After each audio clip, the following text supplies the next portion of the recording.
What does success look like for you in your community work? And how do you measure it beyond formal acknowledgments or visible outcomes? Okay. So I'll say I don't acknowledge it by formal acknowledgments at all. For me, coming from Detroit, what you know about people in Detroit who do anything for real, they don't do it for the acknowledgement. They don't do it for what outsiders say. And so if those people respect what you do, that's usually for me where I know I'm doing something right. Right. This panel today was pretty awesome because I happen to have connection with all the people on this panel today. And so what I was thinking about success was like when the people who I know are doing the work in a respectable way, know who you are and know in their mind see you as somebody who is reliable, who can work shoulder to shoulder with them, that's success to me. That and it's Kwanzaa right now. And so my first time celebrating Kwanzaa was in 1991. Mm. And not even at home. It was a school program. One of my teachers put on this Kwanzaa program at school. She tied our heads up and made these dresses and stuff. And I had no idea what she was doing. And last Thursday, both me and my daughter spoke at a Kwanzaa program 30 plus years later. Wow. And so just seeing things like that happen and know that some of the things that generations before me didn't pass down to me that I've been able to instill in my children, right? That for me is success. When progress is slow and recognition scarce, what drives you to stay committed, and how do you sustain your motivation over time in community work? I think I'm a steel piper's reframing, but not totally because I don't ever believe progress is slow. I think there are different seasons, right? Just like when we're growing in a garden, there's some times where you're gonna bear a lot of fruit, and then there's other times that plant is going to be rejuvenizing itself. It's going to be taking nutrients into the roots and into the bulb for the next season. But it's not always 100% putting out that visible fruit, but it may be building stronger roots under the ground or spreading so that you have more for later. So I don't believe that there's ever time that there's not progress. I believe in those seasons, that's the time when we need to be investing, like Jawan said, in more of those conversations and more of those studies and more of that getting with our elders and learning that history of what needs to happen next. And are we supplying and working with our community? So for me, what keeps me going in that time is just connecting with people. Based on your experiences, what are the most urgent challenges facing our neighborhoods, and how do you suggest we come together to prioritize and address them? Number one, I would say is isolation. I feel like a lot of people, which feeds into the mental issues, is isolation. A lot of people don't feel connected to anybody. I mean, a lot of people will go out, those who are employed, who will go out to a job that they hate, will come home to neighbors they don't know and sit in a house by themselves most of the time. And it's unhealthy for us. We just weren't designed to do that. So I feel like isolation is one because it feeds into the fear. It feeds into the ability for people to be manipulated through, like Piper talked about, the media messaging. It's easy for me to believe just about anything I see on social media if I don't interact with anybody outside of that. Like there's a lot of people who know me in different states and things. I have friends who can say all kind of stuff about people. And I always have to say, like, people at least, you can't trust nobody. You can't be in community with nobody. You can't do this. And I always say, I'm so grateful that's not my narrative. I'm so grateful that in Detroit, I can't say that. I can't say it's all backstabbers in the community. I can't say any of those things because I can see those people day to day. I can pick up the phone and I can go, nope, because I can call this person, I can look at that person, I can go over here. And so for me, I would say isolation is major in our communities right now. Another one I would probably say is I definitely feel like the financial pressures have a huge, huge hold on a lot of people. And there is I would almost put a lack of vulnerability in that space. I feel like our ancestors were a lot better at saying, hey, I have a need, right? We've kind of been taught this individual, I have to pretend like I never have a need, right? I have to pretend like I have it all together.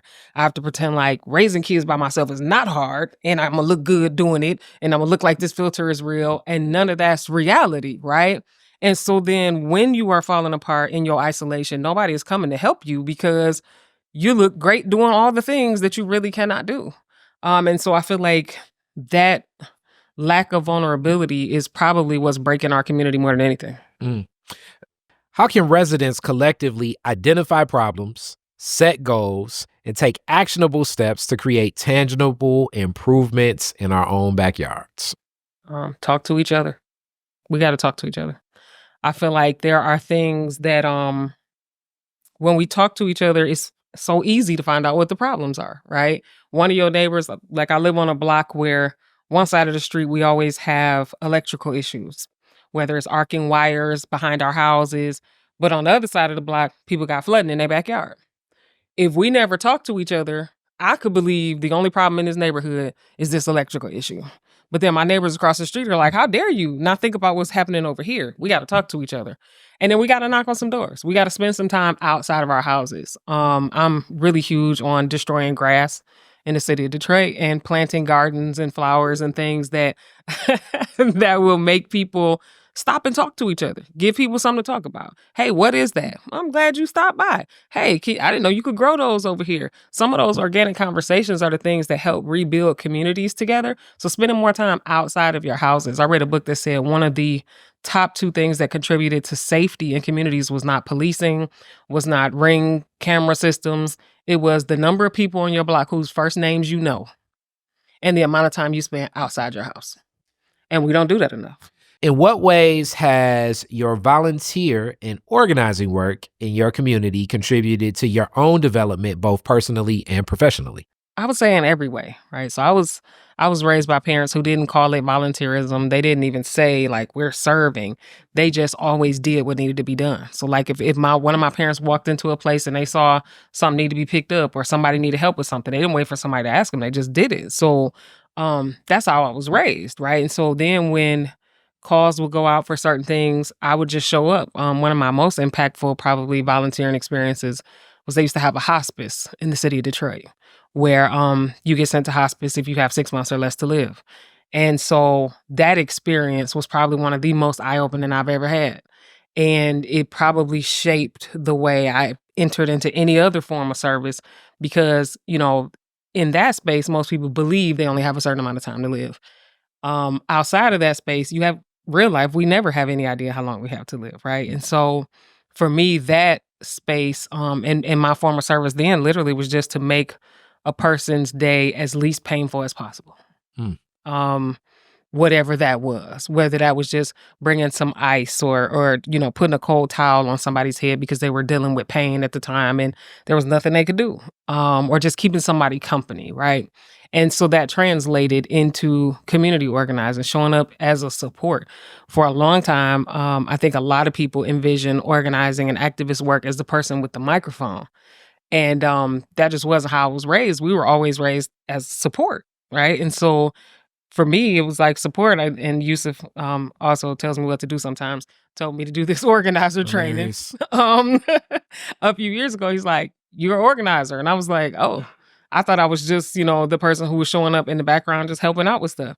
And so that's kind of the track record. For me, that's the goal, show up and support. I feel like in community, I think of myself almost like as a spider. Like I like to connect just different things together. And I think we all have heard this from Baba Malik Yakini at least once. Like if you go into a room and Baba Malik is there, he's going to say, hey, do you know this person?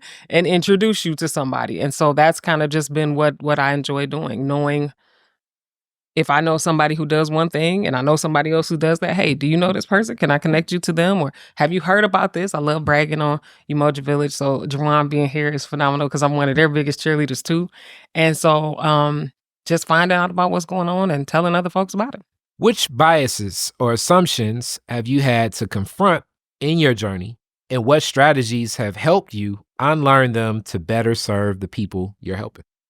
I can't say I've encountered a lot of biases, which again is a blessing. I'll say that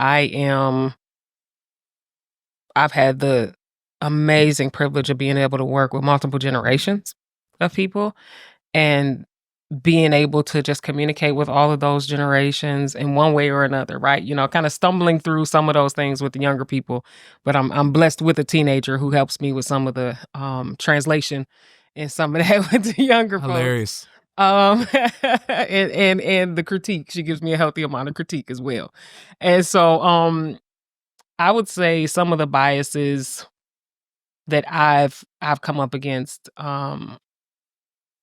sometimes if I'm not wearing my garden clothes like today, people don't know just how much I enjoy living a very filthy life and just being in the dirt and throwing pickaxes and things around. So um other than that, not much. Most people, I feel like, in community and in organizing work, I think most people expect that you have an open kind of horizon on who you're going to deal with, because you never know. There's no, I think that's, I don't know if it's a bias, but I think I just kind of came into it and just have met a lot of people who've confirmed that you can't think you're going to know what a person is just based on what you see them doing today.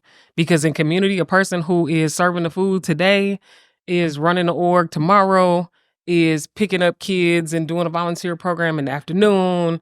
All those things have to happen for community to work. So yeah, I think biases are, sometimes I feel like those are things that are put on us from the outside, but I'm not going to get into that. All right. And we close with this. Can you share a real life example, experience, story of how community organizing provided a supportive network for you or your family, offering not just resources, but personal fulfillment as well? Oh yeah.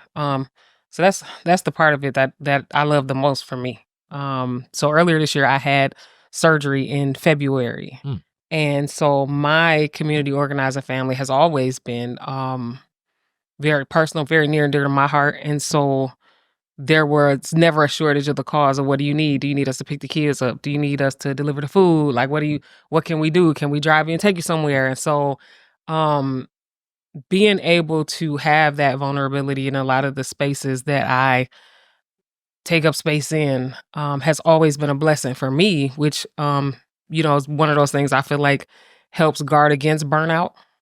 Because when you know you can lean on the folks you're working with, you don't feel as isolated and worn down.